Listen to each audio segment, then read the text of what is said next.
अस्सलाम वालेकुम दोस्तों, मैं हूं शारिक खान और आपको वेलकम करता हूं अपने YouTube चैनल एग्रीटॉक्स में। जैसा कि आपको मालूम है कि अब हमारे मुल्क की बेशतर ज़मीनों पर गंदम की कटाई का मरहला मुकम्मल हो चुका है और हमारी बेशतर ज़मीनें अब खाली पड़ी हैं। अब हमारे किसान भाई वहाँ पर मुख्तलिफ फसलें काश्त करने जा रहे हैं और हालिया मुनासिब रेट की वजह से चावल की फसल अब नंबर 1 पे आ चुकी है और ज़्यादातर लोग हमारे पहली दफ़ा चावल काश्त कर रहे हैं। मुझसे बहुत से लोग सवाल कर रहे थे कि शाहिद साहब अब हमें बताएं कि अब हम चावल काश्त करना चाहते हैं, इसका फर्टिलाइज़र प्लान क्या होगा, खादों का प्लान क्या होगा, इसको हम किस तरह से लेकर चल सकते हैं। तो दोस्तों, मैं सबसे पहले आपको अहम बात बता दूं कि जब भी आप किसी भी फसल के अंदर, चाहे वो गंदम हो, कपास हो, चना हो, गन्ना हो या कोई भी फसल हो, आप जब चावल किसी भी फसल के अंदर आप खादों का इस्तेमाल करें तो हमेशा याद रखें कि खादों का बड़ा बैलेंस तरीके से इस्तेमाल किया जाए।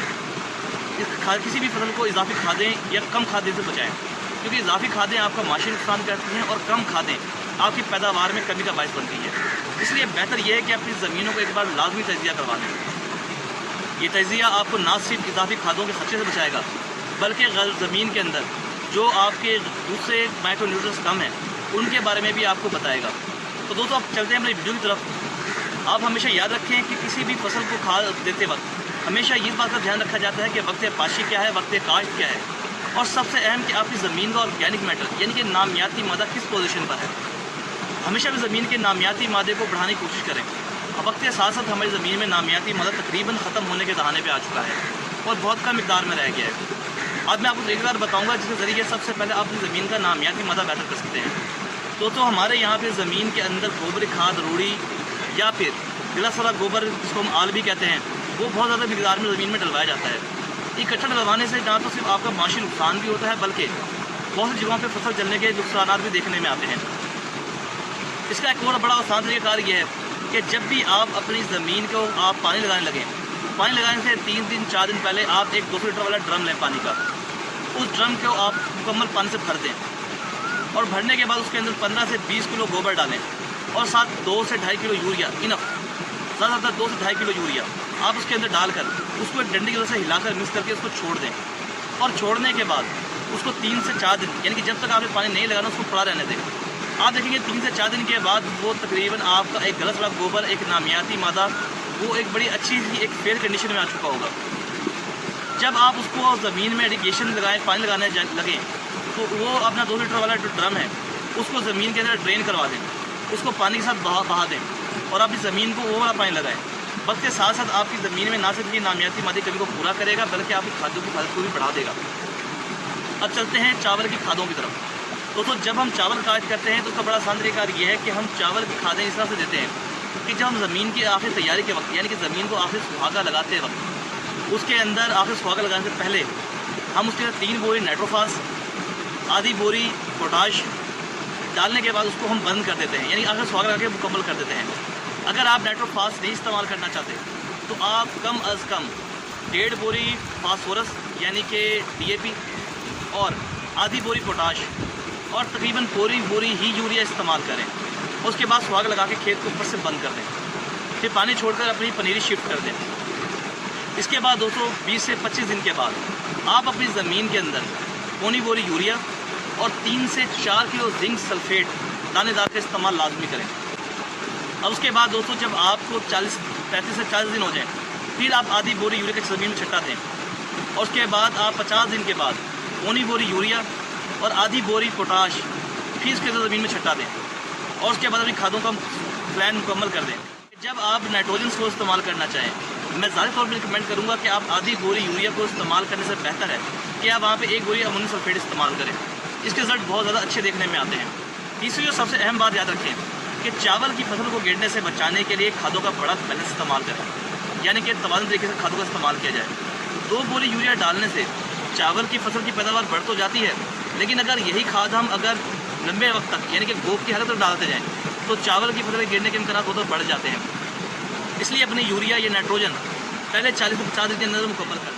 अब एक महकमाना सिफारिश से हटके भी मैं आपको एक बात बताना चाहता हूँ कि अपनी ज़मीन के अंदर खासकर चावल की फसल में अक्सर देखते लोग बताते हैं कि ज़मीन भी ठीक है, खादें भी हमने अच्छी इस्तेमाल की हैं, लेकिन वो बूटा नहीं मारा चावल ने। तो उसके लिए एक रिकमेंडेशन और है, या एक टिप और देता हूँ मैं आपको। आप वहाँ पर 16 से 18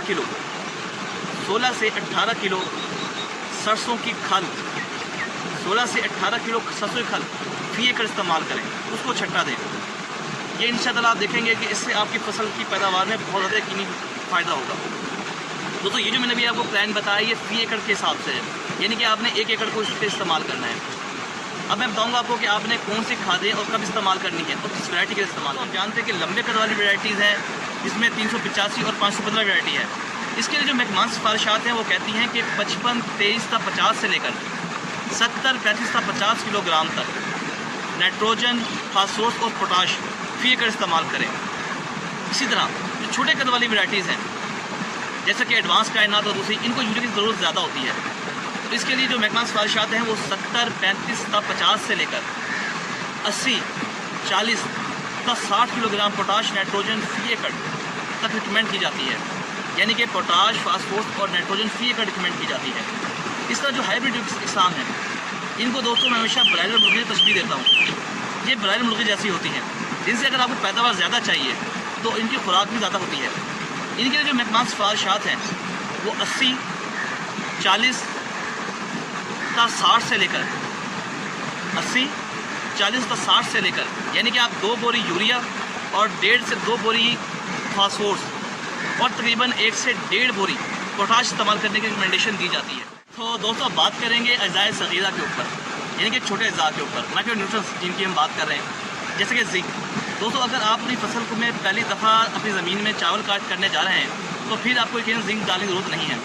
अगर आपकी ज़मीन में पानी का निकास अच्छा है और आप पहली दफ़ा चावल काश्त कर रहे हैं तो आप यकीन करें कि आपको जिंक की ज़रूरत नहीं है। लेकिन अगर आपकी ज़मीन में कुछ कलर है, ज़मीन ज़्यादा सख्त है और आपकी ज़मीन में बार बार चावल काश्त होता है तो वहाँ पर जिंक की शदीद कमी लाहक हो जाती है।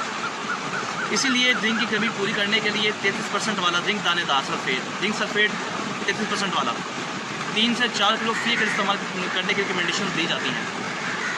और यहाँ सबसे अहम बात, अब सवाल पैदा होता है कि आपको कैसे मालूम होगा कि आपकी ज़मीन में जिंक की कमी है या नहीं। तो इसका बड़ा आसान तरीक़ाकार होता है कि जिस ज़मीन के अंदर जिंक की कमी हो वहाँ पर पौधों की जड़ों की बढ़ोतरी रुक जाती है और फसल बूटा नहीं मारती, या जिसे हम कहते हैं कि फसल रुक जाती है। तो और नीचे फसल के निचले हिस्सों के ऊपर, निचले पत्तों के ऊपर जंग आलूदा निशान पड़ना शुरू हो जाते हैं, जिससे कि आपको जिंक की कमी के बारे में मालूम हो जाता है। तो ऐसी ज़मीन के अंदर 3 से 4 किलो जिंक सल्फेट डालने से जिंक की कमी को पूरा किया जा सकता है। और याद रखें कि जिन ज़मीनों में बार बार चावल काश्त किया जा रहा होता है वहाँ पर जिंक की लाजमी कमी हो जाती है। इसलिए अपनी पनीरी मुंतकिल करने के 10 से 15 दिन के अंदर अंदर लाजमी फसल को जिंक दे दें। दूसरी अहम बात, लोग हमारे अक्सर समझते हैं कि जिंक सल्फेट और फास्फोरस इन दोनों को मिला के इस्तेमाल किया जाए तो जिंक फास्फाइड बनता है। दोस्तों ये ऐसा नहीं होता, ये बहुत रेयर केसेस में होता है। इसके लिए दर्जा हद तक बहुत ज़्यादा होना लाजमी है। और दूसरी बात, इसके लिए कुछ ख़ास माहौल का होना लाजमी है जो कि पाकिस्तान में नहीं है। आम मुशाहिदात तजुर्बा से बात देखने में आई है, अगर आप जिंक का इस्तेमाल फास्फोरस के साथ कर भी दें, पहली बात तो आप ना करें, अगर करना ज़रूरी हो भी जाए तो आप कर लें। इनसे इंशाअल्लाह आपकी ज़मीन को कोई फ़र्क नहीं पड़ेगा और आपकी कोई खास ज़ाया नहीं होगी। अब बात करते हैं बोरान की। हमारे यहाँ पर बोरान जो है उसका आजकल ज़मीन में काफ़ी कमी देखने में आ रही है। एक पौधे को 1.5 से 2 ppm तक तकरीबन बोरान की ज़रूरत होती है। अगर आप ज़मीन के अंदर आपको बोरान की कमी दूर करना चाहते हैं तो उसका तरीका ये है कि आप 2 से 3 किलो बोरान फी एकड़ बवक्त बिजाई खादों के साथ दे दें, या बादीगर सूरत आप इसको अपनी फसल फोलेट स्प्रे में भी इस्तेमाल कर सकते हैं। मार्केट के अंदर फोलेट स्प्रे में होने वाला बोरान एसिड मिल जाता है, इसे बोरिक एसिड भी कहते हैं, या बोरान दोरान के नाम से मार्केट में अवेलेबल है। आप वहाँ से लेकर इसको स्प्रे कर सकते हैं। तो बात बताता चलूँ कि जिस वक्त आप अपनी पनीरी को खेत में मुंतकिल करते हैं, अगर आप उस वक्त अपनी पनीरी की जड़ों को 10% सिंगल सुपर फास्फेट के मैलूल से अगर आप जड़ों को भिगोकर ज़मीन में इस्तेमाल करें तो आप देखेंगे कि ज़मीन के अंदर लगने के बाद आपकी फसल एक दफ़ा गिरेगी नहीं, यानी अक्सर ऐसा होता है कि पनीरी दफ़ा गिरती है उसके बाद खड़ी होती है, वो नहीं होगा। और दूसरा सबसे अहम ये कि आपकी पनीरी फ़ौरन बूटा मारेगी, यानी कि फसल फ़ौरन चलना शुरू हो जाएगी। और साथ में आपकी फास्फोरस की कमी को बहुत ज़्यादा हद तक रोका जा सकता है, उसको पूरा किया जा सकता है। चलूँ कि जब हम बात करते हैं ज़मीन के ऊपर फोलेट स्प्रे में फर्टिलाइज़र देने का, तो उसके लिए तरीका ये है कि जब आप ज़मीन काश्त कर चुके होते हैं, आप तमाम खादें दे चुके होते हैं, तो खादों को बेहतर यह है कि एक दफ़ा ऊपर से फोलेट स्प्रे में भी दिया जाए। तो मार्केट में बड़े सस्ते से NPK मिल जाते हैं, आप उनका इस्तेमाल भी कर सकते हैं। इसके अलावा हम आपको बताएंगे आप बहुत चीप रेट में खुद घर पे। सबसे अहम बात यह है कि जब आपकी फसल गोब पर आ जाए, यानी कि आपकी फसल बूर आने से पहले तैयार हो, 55-60 दिन की फसल हो जाए, तो अपनी फसल पर लाजमी पोटाश, बोरान और एक अच्छी कंपनी का माइक्रो लेकर स्प्रे करें। इससे आपकी पैदावार में खातिर इजाफा भी होगा और पौधे का फल जल्दी कैरा नहीं करेगा, गिरेगा नहीं। तो दोस्तों ये थी हमारी आज की वीडियो जिसमें हमने अपने दिल की तमाम बातें आपसे की हैं।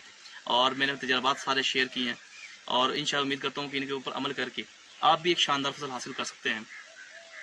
تو اگر آپ کو ہماری ویڈیو پسند آئی ہے تو لازمی اس کو سبسکرائب کریں، شیئر کریں اور دوسرے لوگوں تک یہ ویڈیو پہنچائیں تاکہ ان کا بھی فائدہ ہو سکے۔ تھینک یو ویری مچ، خوش رہیں، خوشحال رہیں، فی امان اللہ۔